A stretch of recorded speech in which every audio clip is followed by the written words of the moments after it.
Bharathi cellphone லொகேஷனும் கும்பாபிஷேகம் நடக்கிற கோவில் லொகேஷனும் ஒரே இடத்துல தான் இருக்கு. அப்ப இங்கதான் ஏதோ ஒரு லொகேஷன்ல பாரதியை புதைச்சி வச்சிருக்காங்க. ஆனா எங்கன்னு தெரியலையே.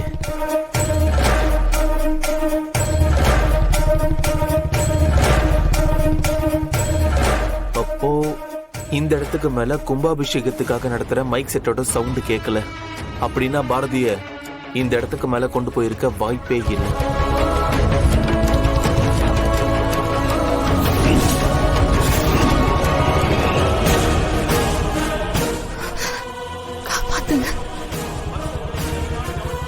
இந்த இடத்துல தான் கும்பாபிஷேகத்துக்கு வச்சிருந்த மைக் சத்தம் கேக்குது.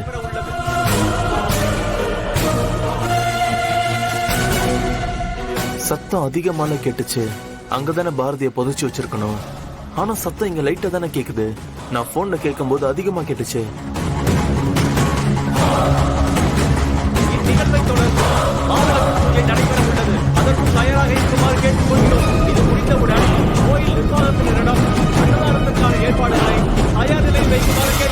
இதே லெவல் சத்தம் தான் பாரதி போன் பண்ணும்போது எனக்கு கேட்டுச்சு.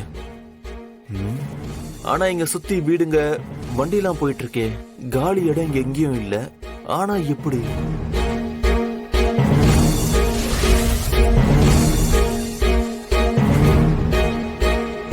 சிசிடிவிலாம் இருக்கு.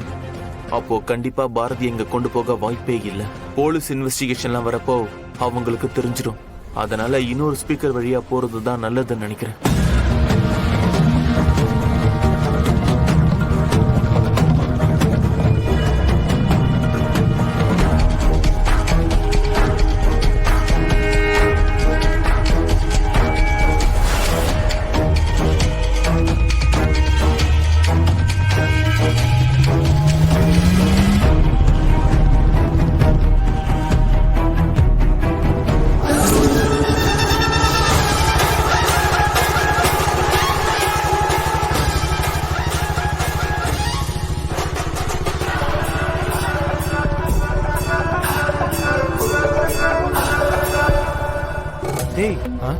ஏதோ புல்லட் சவுண்ட் மாதிரி கேட்கல?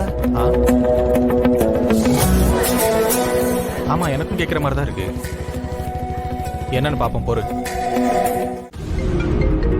சொல்லுடா. ஹலோ அண்ணா, எங்க அன்னிக்கு அர்ஜென்ட்டா ஒரு உதவி தேவைப்படுது. டேய், என்னடா வளரிட்டு இருக்க? அண்ணா, நான் சொல்றத மட்டும் கொஞ்சம் அமைதியா கேளுங்க. இங்க அண்ணி அவங்களுக்கு உதவி செய்ய ஆள் வேணும்னு தேடிக்கிட்டு இருக்காங்க. நான் அவங்க கிட்ட எனக்கு ஒரு ஆள் தெரியும்னு சொல்லியிருக்கேன். அதை என்கிட்ட சொல்ல வேண்டியதுதானே? நானே அவங்களுக்கு ஹெல்ப் பண்ண போயிருப்பேன்ல. அண்ணே, அங்கதான் சிக்கலே. ஏதோ ஒரு காரணத்துக்காக அண்ணி உங்ககிட்ட இந்த விஷயத்த சொல்லாம இருக்காங்க. அதனால நான் தான் எனக்கு தெரிஞ்ச ஒரு வெற்றி கொண்டான்னு ஒருத்தர் ஹெல்ப் பண்ண இருக்காருன்னு அடிச்சு விட்டுருக்கேன். டேய், சத்தியமா நீ சொல்றது எனக்கு புரியலடா. அண்ணே, வெயிட் புரியுற மாதிரி சொல்றேனே. இது இன்ஸ்டன்டா அண்ணி கேட்டதும் நானே பண்ண பிளான். சொல்றப்ப அப்படி இப்படி சொதப்பலாதான் இருக்கும். நீங்களே ஃபார்முக்குள்ள வந்து இதுதான் மேட்டர்னு புரிஞ்சுக்கங்கண்ணே. சரி சொல்லு. அன்னிக்கு ஹெல்ப் பண்றதுக்கு வெற்றி கொண்டான்ற பேர்ல வரப்போறது வேற யாரும் இல்ல, அது சாட்சாத் நீங்களே தானே. நான் ஏற்கனவே வேற டென்ஷன்ல இருக்கேன். நீ பேசுறத கேட்டா எனக்கு நேர்ல வந்து உன்னை உதைக்கணும் போல இருக்கு. அண்ணே, அவசரப்படாதீங்கண்ணே. வெற்றி கொண்டானா நீங்க தான் வரப்போறீங்க. ஆனா கெட்டப் சேஞ்ச் பண்ணி இந்த மாஸ்க் எல்லாம் போட்டு நம்ம உத்தம வில்லன் படத்துல பிரபு சார் வருவார்ல, அப்படி வரணும். அண்ணிய பாக்குறப்ப உங்க குரலை மாத்திக்கோங்கண்ணே. அவங்களுக்கு நீங்க தான் ஹெல்ப் பண்றீங்கன்னு தெரியாம பாத்துக்க வேண்டியது உங்க பொறுப்பு. டேய், நான் இங்க ரிசப்ஷன்ல இருக்கேன்டா. அண்ணே அட போங்கண்ணே. அந்த ரிசப்ஷனே ஒரு போங்காட்டம். அதுல நீங்க இருந்தா என்ன இல்லாட்டி என்ன, ஏதாவது சாக்கு போக்கு சொல்லிட்டு கிளம்பி வாங்கண்ணே. டேய், இங்க எப்படிடா சமாளிக்கிறது? அண்ணே, எப்படின்னா சமாளிங்கண்ணே. உங்களுக்கு இந்த கல்யாணம் நடக்க கூடாதுல்ல. அப்ப அன்னிக்கு ஹெல்ப் பண்ணி மித்ராவுக்கு எதிராக இருக்கிற ஆதாரத்தை கண்டுபிடிக்க அவங்களுக்கு ஹெல்ப் பண்ணுங்க. ஓ, நீ அப்படி வரியா? நான் வர்றது இருக்கட்டேனே. நீங்க வெற்றி கொண்டானா வாங்கண்ணே. சரி, உன் பிளான் என்னன்னு எனக்கு புரிஞ்சிருச்சு. ஒரு 10 நிமிஷத்துல நீ சொன்ன கெட்டப்ல நான் அங்க வரேன். அது வரைக்கும் நீ பாரதிய சமாளி. சரிங்கண்ணே. ஆதி, போட்டோகிராஃபர் போட்டோ ஷூட் பண்ணணும்னு சொல்லிட்டு இருக்காரு. நீங்க பாட்டுக்கு போன் எடுத்துட்டு போய் தனியா பேசிட்டு இருக்கீங்க. அதென்ன ரொம்ப முக்கியமானதா? சாரி மித்ரா, ஒரு முக்கியமான கால். மேடம், லுக் இங்க. ஆனந்த், சொல்லுங்கண்ணா. எனக்கு ஒரு ஹெல்ப். ஆள் யாருன்னு தெரியாம இருக்கிற மாதிரி ஒரு மாஸ்க் செட்டு வேணும். ரெடி பண்ண முடியுமா? எதுக்குண்ணா? வேணும் ஆனந்த். எதுக்கு நான் அப்புறமா சொல்றேன். ம் ம் ஓகேண்ணா. நீங்க போட்டோ ஷூட்டை கண்டினியூ பண்ணுங்க, நான் போய் ரெடி பண்ணி எடுத்துட்டு வரேன்.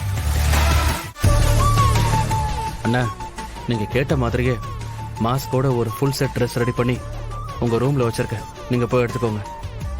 ஓகே சரி. எனக்கு கொஞ்சம் வெளியே போற வேலை இருக்கு. நீ மித்ராவை சமாளி. ம். ம், ம். மித்ரா, எனக்கு ஒரு முக்கியமான வேலை இருக்கு. நான் போயிட்டு சீக்கிரமா வந்துடுறேன். போட்டோ ஷூட் தானே, உன்னை வச்சு தனியா ஷூட் பண்ணிட்டு இருக்க சொல்லு. அதுக்குள்ள நான் வந்துடுறேன். ஆதி என்ன சொல்றீங்க? நமக்கு ரிசப்ஷன் நடக்குது. இந்த டைம்ல போய் வேலை இருக்கு, வெளியில போறேன்னு சொல்றீங்க. ப்ளீஸ் புரிஞ்சுக்கோ, இத வந்துடுறேன். ஓகே. ஆதி ஆதி மித்ரா, மாப்பிள்ளை எங்க போறாரு?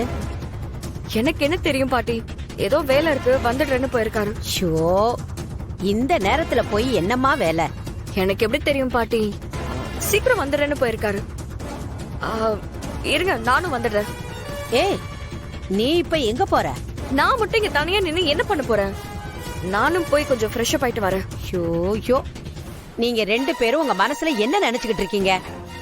வர சொந்தக்காரங்க மாப்பிள்ளை பொண்ணு 2 பேரையும் பார்க்கலனா என்னம்மா நினைப்பாங்க? பாட்டி யாரும் என்னமோ நினைக்கட்டும். ஆதி வந்ததுக்கு அப்புறம் நான் வரேன்.